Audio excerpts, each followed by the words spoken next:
Hey, everybody, and welcome to the Mirror Movie Universe.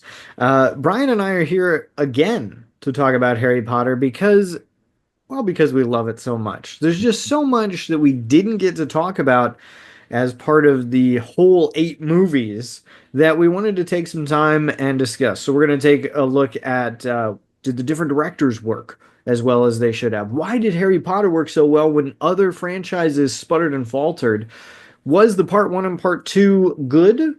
It certainly changed the way that other young adult cinema was filmed. Is this the right way to end the franchise? And looking forward, what does that do for Harry Potter in general? So that's kind of a lot coming at you, Brian. How you doing, man? I'm doing great. I'm so excited about this. The whole time we were doing all these podcasts, I was struggling not to generalize about the entire series. And I Yeah. already like kept going back to like, well, the books do this and the movies do that. And so almost like constantly juxtaposing the two. But trying to limit myself to not editorialize, to not recap the entire series, Yeah.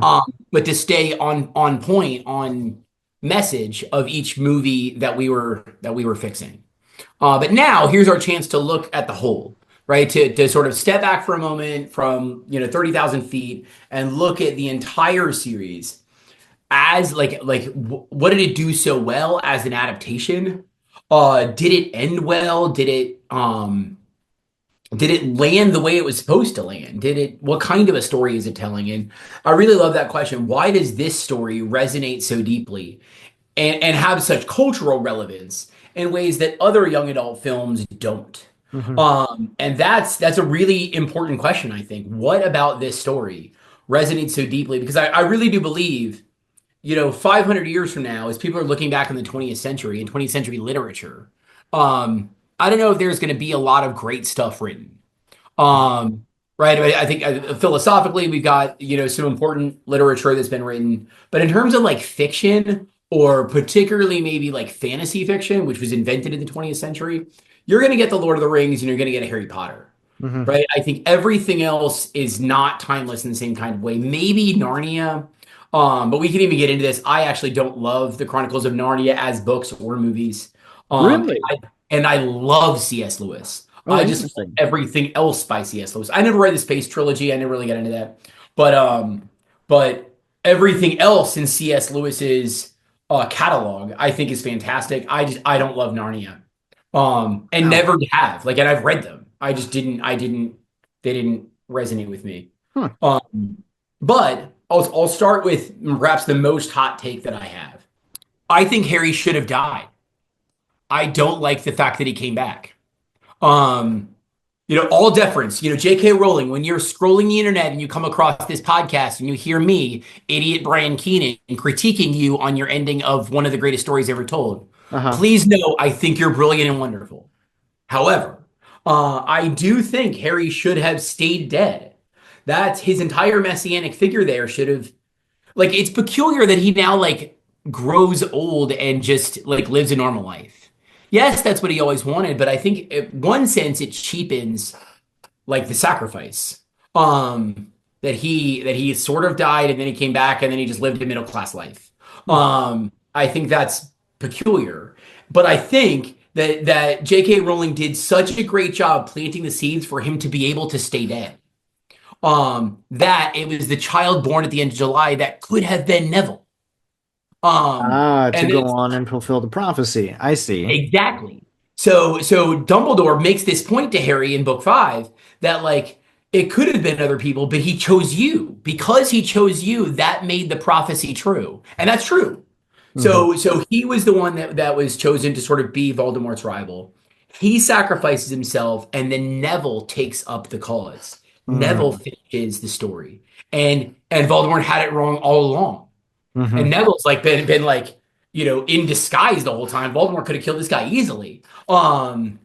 He accidentally made Harry a Horcrux, but I also, I think that then Neville could have finished the story, and I think that Harry, yes, he would have never gotten to live, but that's the sacrifice. That's the heroic sacrifice, is that he does stay dead, that he Hmm. does move on, and even if you have some weird, and maybe I wouldn't even like this, but some moment where he'd like reconcile with his parents in the afterlife or something, or in this limbo period, but Neville finishes the story. It was Neville all along. Hmm. He was the one that would end Voldemort. I really do think that would have carried, and it's like, again, all deference to you, J.K. Rowling. She loved him too much. She Hmm. couldn't let him die. And she put all the seeds there to wrap up this story in this other way, but she couldn't do it. And now he just gets to like live a middle class lifestyle and grow old. I just think that doesn't work for me. So so you brought up two things here. Messianic figure, which of course he is, in the death and the resurrection, dying Mhm. for everything and coming back. But you also brought up earlier, you mentioned Narnia and Lord of the Rings, both of which have a messianic figure. Does Yep. it bother you in either of those that Aslan or Gandalf dies and then comes back, not to live a middle class life, but certainly they go on to other things after they are resurrected? So Aslan, no, but mostly because I didn't like it's so obviously a Jesus figure that it actually like doesn't land for me as literature. It's pure metaphor for Christ. Mm-hmm. Where there's lots of ways, certainly there are like several different messianic figures that are woven throughout Lord of the Rings. Like there's really three. Again, Frodo could be a kind of Christ-like figure that destroys sin. Aragorn can be a kind of Christ-like figure that becomes king of the realm and like heals people, and he's the one they long to return. So he returns back to the sort of what he was born to be all along. And then, of course, Gandalf, who has all the power and sort of exercises this and sort of weaves this larger story. And he's the sort of wise sage that's able to navigate all of this. So they're all sort of have their own messianic versions. Only Gandalf has the kind of resurrection that we're talking about. Mm-hmm. But much like Christ, it's also only temporary, right? So Mm-hmm. Gandalf, he comes back for a little bit to finish and then he's done, much like Christ, right? So Christ does it. Man, every time I put my hand up. Christ doesn't like grow old, right? He ascends Right. back into heaven. He came down to earth. He fulfills his vision. He's now preparing a place for us, um, and he will return. There is a second coming of Christ where he'll come back to this earth. Um, so Hmm. he doesn't grow old, and that's what I thought. Like that's what Harry's missing here is that So he, what yeah. if the resurrection stone restored him to life, but only for a short time?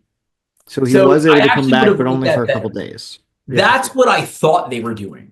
Like Yeah. as I was watching the movie, I thought, oh, he's got the resurrection stone. Like, yes, he sacrificed himself, but he can come back. He gave himself a way back. Um, and that would have been cool because he knows, and they laid even the groundwork for this. That yes, you can bring people back, but they know they don't belong here. Yeah. So if he comes back, finishes the work, but he doesn't really belong here. He belongs in the afterlife. He died. Like that would have been cool. That Hmm. I think would have it avoids that like he becomes just a normal guy and he visits Hogwarts all the time. He's got some kids. He you I mean, I know don't know how normal he is. I think in the expanded lore, he's like a top Auror, and he's hunting these dark wizards, and he continues to hunt evil. yeah. But that's the Um, point. He destroyed evil. Like now he's like still fighting. It's a little bit like the aging athlete who's still like trying to play, but your peak was back there. You already won the championship. huh. Like now you're playing minor league hockey. Like don't do it. Like you won the NHL. You've got the Stanley Cup. Don't go backwards. And to make him just like keep fighting all these dark wizards that aren't Voldemort is just it cheapens it. I think. Yeah. No, I like what you're saying about bringing him back for a short time and not having the 19 years later epilogue, but to have it be he finishes the fight, he says a tearful goodbye, and the Harry Potter books are done. His story is done. You can do more in the Wizarding world, but Harry, it wraps, it Yeah. concludes. I mean, I think Yep. that makes a lot of sense to do Yep. it that way. And then, if you want an epilogue all those years later, it can be Ron and Hermione sending their kid off to Hogwarts, and you get the sense that life goes on. They get to see Draco and everything. They hate him just as much as Harry does, so you still get Yeah. that. Um, Much like Frodo, right? yeah. He saved the Shire, but not for himself, he says. Hmm. Um, Harry saved the wizarding world, but not for himself. That's what I would have liked that. I know it's a super hot take like that. A lot of people I think would hate me for it. I think that Um, you're right. I think that you're 110% right. And then you wouldn't get, the cursed child and oh, let's bring him back and all this stuff. Like, it's over and done. It ends on this. It's not just like some all the silly adventures lead to a final concluding moment. I kind of love it. I and that's really it. kind of That's love it. the end. Yeah. So yeah, that's if I could go back and fix the whole universe, that's how I landed. And I do like that. Maybe it's not Neville, maybe it was Harry. We through the resurrection stone comes back, finishes the work, but he doesn't belong in this world. And that's how he moves on. I think that could be a cool ending. I love it. Yeah. So along those same lines, I mean, you've proposed changing the entire ending of Harry Potter, but do you think, by and large, that these were faithful thematic adaptations of the books? Yes. So this is where I think this, despite having four different directors, Hmm. they hit four different directors across eight movies. They stay like so on theme for each one. Hmm. They really do understand what each character is doing and why they're doing it. They give them their moments. They do develop them in the right direction. They really do capture all of those larger themes of good and evil. It's one of the reasons. So here's another reason why I think Harry Potter and Lord of the Rings um will always last. Yeah. Different like so much modern literature, which is so modern literature plays on morally gray areas, right? That's where they exist. The sort of main character is trying to figure out what's right and wrong, and you're sort of headed this way, but you don't really know what's right. And oh, that's complicated, and that person's sort of bad, but also sort of good. And it all exists in morally gray areas, and Mhm. the sort of the trajectory is trying to figure out, and largely this is why I don't like modern literature, but it's all trying to figure out your own interior life and what do you really value, and then I do that, and now the story's over. Like, I don't think that lands. It doesn't resonate, I think, very deeply for most people's moral experience. Mhm. And what I think Harry Potter and Lord of the Rings do so well is that that's not the problem they're solving. Their problem is doing what's right. You Yeah. know what's right. You know who's evil, but you can't do it. Voldemort is more powerful than you, and maybe he's smarter than you. And Harry by himself can't beat Voldemort. He needs Dumbledore to mentor him and raise him like a father. And he needs Sirius to be an anchor for him, to give him a home. He needs Hermione's intelligence. He needs Ron's loyalty. He can't do it all by himself, even though he knows what he has to do. Um, but he's flawed and he knows he's flawed. And he does want to be normal. He does Hmm. want to live a normal life, and that's just never been in the cards for him. Hmm. So that's why I think it resonates so deeply, because we like to think of ourselves as like autonomous moral agents, and we're not. We're as Alistair McIntyre says, we're dependent rational animals. We do think, but we're dependent on each other. In every way that matters, we are dependent upon other people. Um, and I think that's why and they capture all of those themes of loyalty, of intelligence, of difficulty, of will, of wanting things that you just can't have, Hmm. of protecting those you love while also trying to do what's good. I just think that they capture all those themes, and they play this really well, even in Snape, even Hmm. when things are morally complicated, where Harry hates Snape, and Snape is so cruel and so mean to him. But Snape also saves him. Snape is the reason Voldemort, like Snape keeps the secret to the end. That's why I think Snape's always good. He at any moment could have betrayed Harry and given him away, but he doesn't ever to the very, very end. He is incredible in books and more so than the films. He is incredibly cruel to these children. Yep. Incredibly cruel, which he does not have to be. to keep up his charade as a double agent. So he's going out of his way to be cruel because he wants to. Because there is part of him that is evil that takes pleasure in berating these kids and being mean to these children. And yes, I get that he was in love with Lily. I think that that is kind of what you said in our part two video. I mean, that's like two seven deadly sins right there, right? He's got this incredible envy for James and he wants him to die. He's the one who tells Voldemort about the prophecy. He only hears the second half of it, knowing that he'll go after Lily and James and kill their son. But he pleads with him like, leave Lily alone. He wants to swoop in, and that's kind of the second one. I don't know if it's love or if it's lust.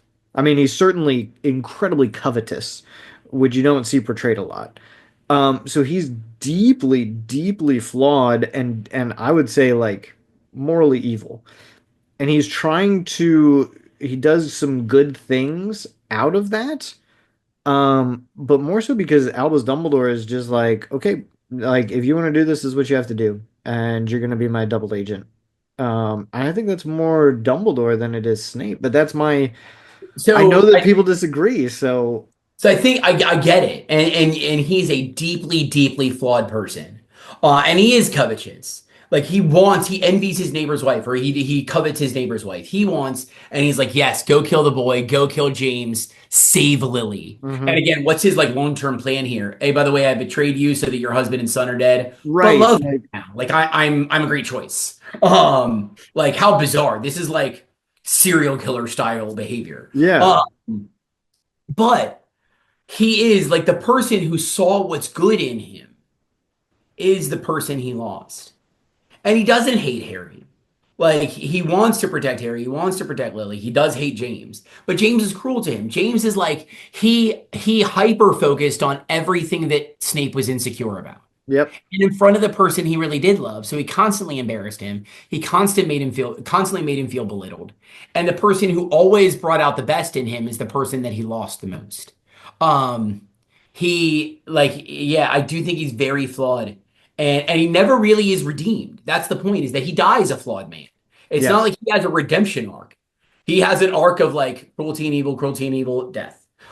Like it's um but I think that's why he's such a good character. Like he is, Oh, he's very well written, incredibly yeah, well portrayed. and Yeah. complicated, and yeah, I think he's just fascinating, and but ultimately good.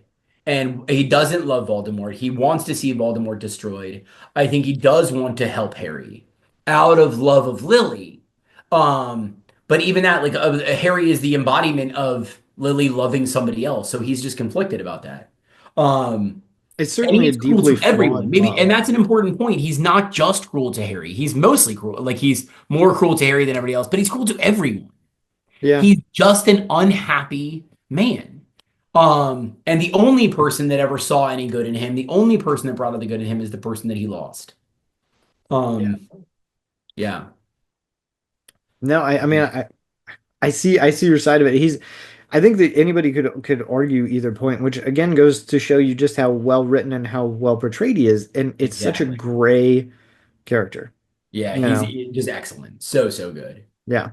Um, but how about you? Like, are there any other themes you wish were there that weren't presented? Um, I think that this is an incredibly faithful adaptation from the books to the films. I really, really, really well done. The hardest thing to do in those adaptations is getting Harry's inner monologue. And you Mhm. get a lot of that in the books where it shows him struggling with things and it shows his kind of anger at the world and how hurt he is, and we lose a little bit of that just because of the medium, because it's really hard to do monologues without having a voiceover all the time. um Yeah, that's, I think, the only kind of thematic thing that you miss is just how broken and how angry Harry is, you yeah, know. But other than that, I think that they do a really, really faithful job, which I think is more credit to J.K. Rowling, because when she negotiated the rights, she made them like stay as close to the books as possible. That was part of her stipulation, along with only having British actors cast and things like that. Like she did everything that she could to make these faithful adaptations. And you get some directors who do different things with that, but by and large, they stay true to the books because they have to. Mhm. And it's less about, I think, creative choices and stuff. And I think even among the directors, there are ones who probably love the books a lot more than others. It's not a Peter Yeah. Jackson thing. Like Peter Jackson loves Lord of the Rings, lives and breathes that universe. I think that if you look at the directors, like, Alfonso Cuarón was like, "Oh, they approached me with this, and I said, sure." I'd never read it. Yeah. I didn't care about it, but he does a great job with it, not because he loves that universe, but because he kind of is forced to tell that story, and he certainly brings his own visual style, but he has to keep a ton of stuff in because of the way it was Yeah, made. because of the obligations, yeah, to Rowling. Which actually is a great segue into our next to another topic we wanted to cover. Maybe our last topic. I have no idea where we are on time. Um, Classic me, right? But we have new adaptations coming. So they just recently, as of recording here on 4/19, they released, I think it was earlier this week, the official. We sort of knew like they were leaks, but the official casting release Yeah, of some of the characters, they haven't actually finished casting the children yet. So we don't have a Ron, Hermione, or Harry. But we do have a Dumbledore, a Snape, a McGonagall, um, a or Quirrell. yeah, Were those the four? I yeah. I feel like there believe were I two believe more. that's Yeah. everybody. Yeah. So we got a sort of main adult cast set. So we know this is moving forward. This is definitely happening on HBO. But with that, and we won't know like contractually what kinds of obligations Rowling kept, but I am hopeful that she has such a grip on her own story that she will, by allowing them to tell this story again. And I know a lot of people like, so even before that, I don't think it's too early. A lot of people do. I get it. Um, but I don't think it's all that early to start telling this story a second time. 2001 is when the first movie came out. This at best will hit 2006, or I'm sorry, 2026. So we'll be 25 years after movie one. Hmm. And I always liken it to Star Wars. So Star Wars was a generational story, right? They told the first trilogy in 77, 79, and 81, I think. Or it may have been 77, 81, 83. I'd have to go back and look. But let's say 77. And then we got that was episode 4, 5, 6. We got episode one in 99. Right. So we went from 77 to 99, we had 22 years. So this at the fastest we could get it is 25 years. Hmm. So further apart than the first Star Wars trilogy to the second is going to be the first telling of Harry Potter to the second. A The full biggest generation later. difference, of course, What? is that the biggest difference is that this is a remake, whereas Star Wars was prequels and then sequels. They've Yeah. never remade those films. So to keep on your logic here, how would you feel if they remade Lord of the Rings? Also, first one came out in 2001, so your time frame It's holds about the true. same, I know. So I would hate it.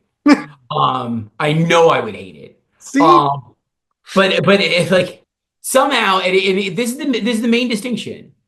The original author still has a hand in the telling of that story. That's true. So I have no faith in Hollywood to maintain a faithful adaptation. They will butcher it if they can. Yeah. And particularly they'll superimpose a lot of contemporary politics, regardless of what they are. They will impose all of this other stuff in the movie. Yeah. Um, and it will be massively distracting. It will take it in different directions. Who knows what they could include about the sort of like childhood life at Hogwarts away from your parents. Like they could do all this stuff. But Rowling's still alive. Rowling still has at least one hand, and I hope both hands on that wheel. Yeah. Unlike Lord of the Rings, where we got the greatest movie adaptation from a book of all time, from an author who absolutely loved and committed himself to telling the most faithful story possible. I don't think that could ever happen again. So Hmm. don't touch Lord of the Rings. I don't trust you. I don't know if we'll get another Peter Jackson that's able to tell that kind of sweeping story, or Warner Brothers, the Warner Brothers, no, New Line New Cinema, Line Cinema, who is so committed to um, it. Yeah. exactly, who's willing to give you a billion and a half dollars to go tell the story right. I think it's about $1 billion. I think it's total production value, but right, I don't think that could happen anymore. And to tell that same story again now would cost $3 billion, and I Yeah. don't think anyone can do that again the way that Jackson did. So that's like the pushback against that is that I think we had like Lord of the Rings is unique in Peter Jackson, but we still got Rolling alive. I think that, well, and obviously we won't know until it's released. For me, if they do it faithfully and show us more of what was in the books, Mhm. or Rowling adds story because she has more that she's talked about and hinted at. You know, she's talked about like, oh, I know what Hufflepuff's common room looks like. And she never wrote it in the books because there was never a place to put it, but she has all this extra stuff that she has fleshed out. So if Yeah, she wants to do that, I'm totally on board. What worries me is if it's going to be oh, hey, here's, let's update it to modern day. Who wants to go back to the 90s? And Harry Potter, Dudley's playing Minecraft. And, oh, isn't that cool? Oh, is there a fentanyl crisis? Like, doing those types of things would be horrendously detrimental to that series. And bringing it to a new generation, which is kind of what I'm worried about, is that they'll like have to update it. This is for Gen Z. Oh, Hermione's a blogger. Isn't that cool? She's blogging at Hogwarts. Like, if they do anything like that, it'll kill it. It'll yeah. kill it so dead. And that's a little bit worrisome because they have an American.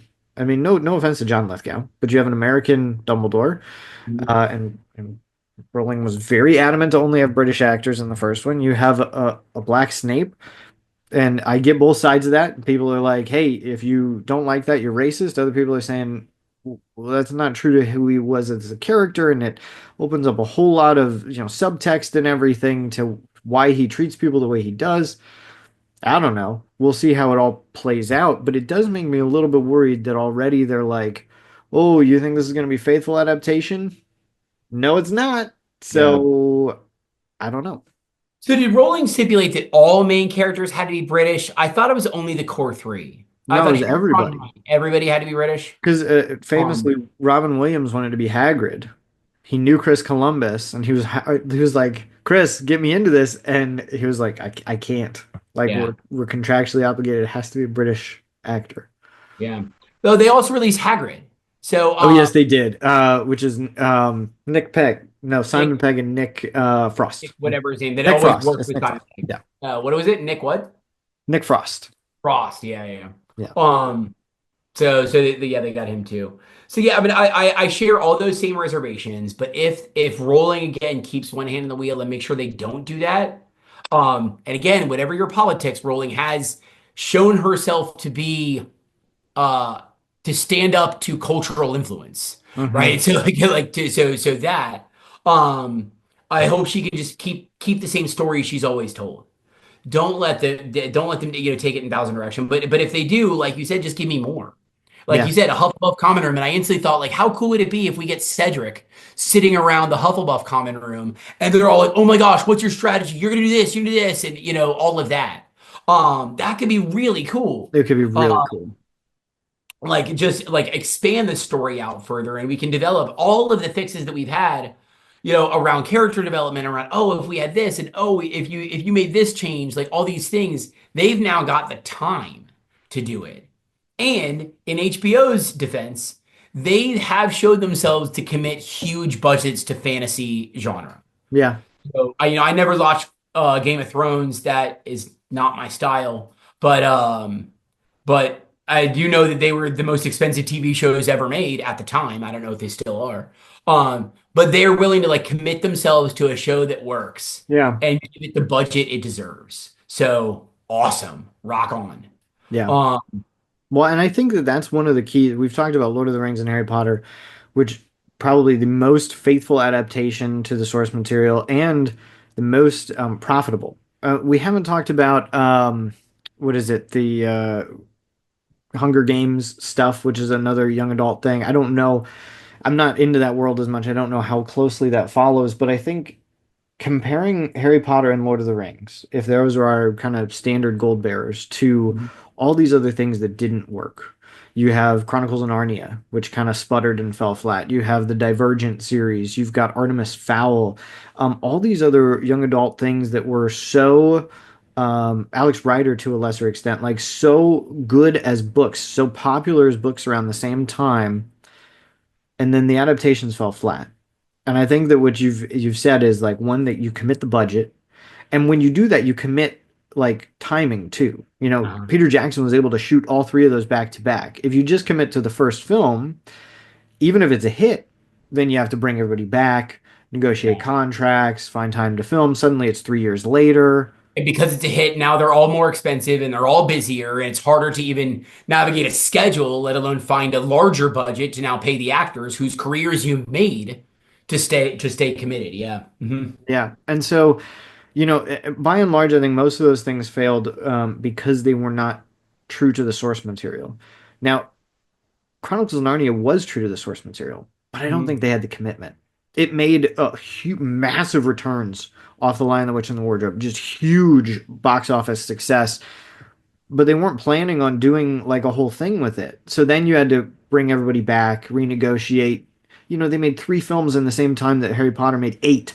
That's Yeah. insane. They Yeah. you Right. just didn't have that same level of commitment, and I think that's what you need with these things because otherwise you're not gonna tell the story. I mean, famously, I think it was Order of the Phoenix lost money. It's the only Harry Potter film that lost money with all the marketing and budget and everything Are you else. serious? I mean, it was like Yeah. $900 million, eight Oh hundred and yeah, fifty but million dollars, something still, like that. Warner Brothers is like, oh, that one cost us a lot of money. It lost us because of all the marketing and cost. But they committed to finishing the story, and they came back and boom, boom, boom. You made three more, and honestly, like in terms of quality, I it's my least favorite film, but it's not egregiously bad compared to the others. You know what I mean? It's they're all kind of in that same vein. So I don't see like this big yeah, if it was somebody else, they would have just been like, "Ah, we're done," and it would have Yeah. ended. But Yeah. I will say I'm also I was trying to rack my mind around remakes that I think are able to build a world that's both different but the same world as the previous story. mhm. Um, we know what Hogwarts looks like. We know what the castle looks like. We know what um Ron's house The looks like. What is it Burrows, called? the Burrow, yeah. The Burrows. I kept wanting to say Bag End. But we know what the Burrows looks like. They've built the world, and we've got this image of what this should look like. Um, and now they have to sort of retell that and rebuild this world to make it somehow different than what came before. And it'll always be Because what they compared, what I don't think they have any intention of doing is doing a Disney where they do a shot for shot remake, right? right? That would be worst case scenario. Like then Yeah. it won't even bother. But it They're is not going to going get to do those unfair comparisons because it's going to be, well, this Quidditch pitch, but if you look at this Quidditch pitch, oh, but look at this Hagrid's hut and this, and so there's a Yeah. lot that it's got to compete with, you Yeah. know. And I'm trying to think maybe Spider-Man, where they had to rebuild Spider-Man's world when they kept rebooting that when Sony couldn't figure out what it was doing. Yeah. Like maybe that's the closest comparison I can think of where you truly retold the same story Well, and how many again. times have we retold the Batman story? I mean, superheroes do this all the time, Okay, so maybe yeah, and it's Batman's kind kind of of a a good example detriment, also. you know? I mean, do I Um, need to see Batman's parents get murdered again? You know? yeah. That's a fair point. Batman's a good example of like we've gotten at least an origin story, and maybe a better example is Joker. We've gotten a Joker story a couple times now. That's the same story retold in a different way. Yeah. Um, and Nolan obviously has done it best. That's not even a question. Um, but So let me ask you this to wrap up. If you're a producer and you're looking at this and remake is not the way to go, and maybe you think it is, but if remake is not the way to go, if you have the rights to the wizarding world, as it were, what do you want to see? We've kind of done the prequel thing with Fantastic Beasts. Do you want to see talk about Harry? lack of commitment. We're still 2 movies short of that story wrapping up. No, gosh, what a no, seriously, that absolutely killed it because it was growing and building to this amazing Grindelwald, like everything coming to a head and Yeah. um but yeah, if you have the rights, what do you want to see? That's a great, great question. So I think I do one of two things. Hmm. I would I so I think that let me do the one I like less and then the one I like more. Jump another 100 years in the future. Hmm. Give me 100 years, like the Harry Potter story is done. He's now there are books been written about him, but he's out of living memory, and so now you can tell a totally different wizarding story and set up another good versus evil. They kept saying like he's Voldemort is the darkest wizard in a century, right? So they never said, and a couple of times they do say maybe the darkest wizard of all time, but there can be other very powerful dark wizards, and maybe you tell a new story. Hmm. And maybe it's not surrounding one charismatic leader like a Voldemort, but maybe it's a dark movement. Maybe there's a different way of telling that. Um, but I think I actually might go backwards like 1,000 years in history. Hmm. Um, like give me, and maybe not back to the founding of Hogwarts. Maybe Hogwarts still exists, but in a somewhat infant form. Where you get to build a larger wizarding world, but they're still figuring out the wizarding world. They're still figuring out how to manage magic or how to teach magic to young people. We get a fairly advanced version. There are books written, there are spells written, we have a very complex, well-developed wizarding world by the time Harry's born. Um, if you give backtrack 1,000 years, we're pre-Salem witch trials, we're pre all this stuff, and we just get an interesting infant but still complicated wizarding world. There's some cool stories to be told there. Yeah. Um, and you get some wizards, again, you get early dark wizards who use magic to do very evil things. And you get some early good wizards who use magic to do good things. And Uh-huh. maybe it's a Hogwarts origin story, as I'm like doing this all in my head, where you say like, no, we need a place where we teach magic and we can't do it the way that everybody else does it. Where, and they even make this point in book four that like it was Durmstrang that teaches dark Right, magic. right. Teaches dark arts. Yeah. Yeah, exactly. And Hogwarts chooses to only teach defense against the dark arts. Yeah. And maybe they say, like, no, we need a place now that teaches the defense against these things, but not to do bad things. So you get an infantile world that doesn't have a Hogwarts, where magic is much more willy-nilly. There's not books written, there's not a curriculum, so to speak. And then from this great evil that's now destroyed, you get the rise of the four wizards, the four houses, and they need a home, and they build Hogwarts. I think that's the story I'd tell. Yeah, How I about you? love that. That's a great question. That's a fun question. So yeah, so Dan, what if you were going to tell another story in the wizarding world? What story would you tell? So I also have two different ideas. So one is, you know, the story of Harry Potter takes place largely in Britain. For as much as it's supposed to engage the whole wizarding world, it really doesn't. I mean, we get a little bit of Beauxbaton, a little bit of Durmstrang, but not a lot. So show me another one of those schools. Like Hmm. J.K. Rowling has these schools all over the world. She's talked about it in expanding writings and stuff. I think there's one in the U.S. Called Livermony or something like that. But if you're gonna show me a new wizarding series, just do that. You want an American headmaster? Just do that. Like why are we doing Harry Potter again? Show me like the American version of it if you're gonna make it new and updated and everything. So that's one idea. It's not super fleshed out. The other one that I would want to do that I kind of feel is more on track with everything would be to continue the story with the kids. Not with Harry, not with Ron, not with Hermione, but the kids. Bring back whoever teachers you can, whatever professors, and bring it back to the continuity of the first films.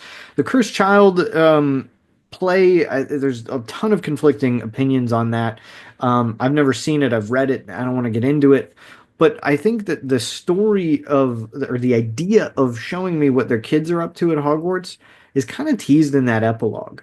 And then Hmm. I don't need Daniel Radcliffe and Emma Watson and Rupert Grint to sign on. I mean, we never see Hermione's parents. Ron's parents play a role off and on, but like mostly it's the kids.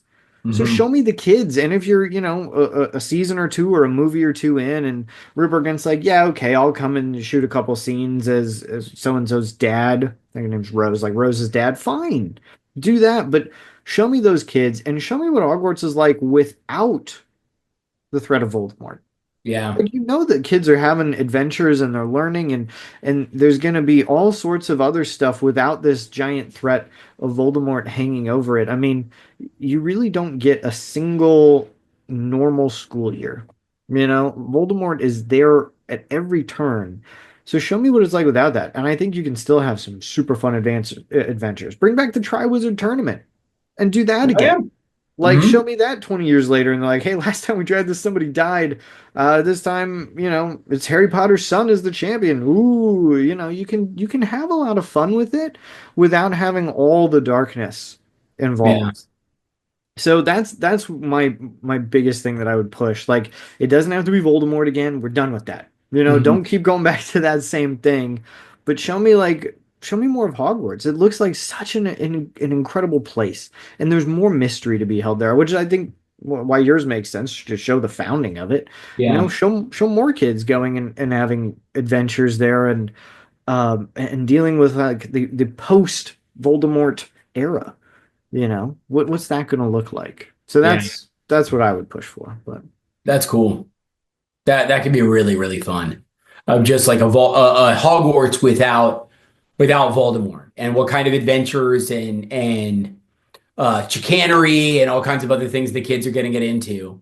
Um, but without, again, this like looming larger Wizarding World threat. Yeah, mhm. that could be really, really fun. Yeah. So, Well, what do you think, audience? I mean, if you could take the series in any direction, where would you go? Are you excited for the HBO remake? Are you trepidatious about it? I mean, we'll see what happens. What do you think about Brian's idea to end it with Harry dying and staying dead? And just in general, what do you think about Harry Potter altogether? yep. Whatever it is, let us know. And what other stories would you like Rowling to tell? Because if Rowling, you write another book set in the Wizarding world anywhere at any time, like I'll be among the 12-year-olds standing in line at Barnes and Noble to buy that book. I know you will. Like, At midnight and reading it. yeah, that's right. Great sellers. Yeah. Yeah. Oh So, my gosh. Yeah, thank you for joining us. This has been such a blast to have you on for this, Brian. I appreciate you uh, doing this is the ninth Harry Potter video we've done. I So know it's been a blast. I can't wait to do more, I hope, and we'll keep giving our thoughts. So, awesome. Well, thank you everybody for joining us. Like and comment and subscribe and all that. It really helps us out to grow this thing and be able to do more. And thank cool. you for joining us. God All right. loves you. And so do we. Bye-bye.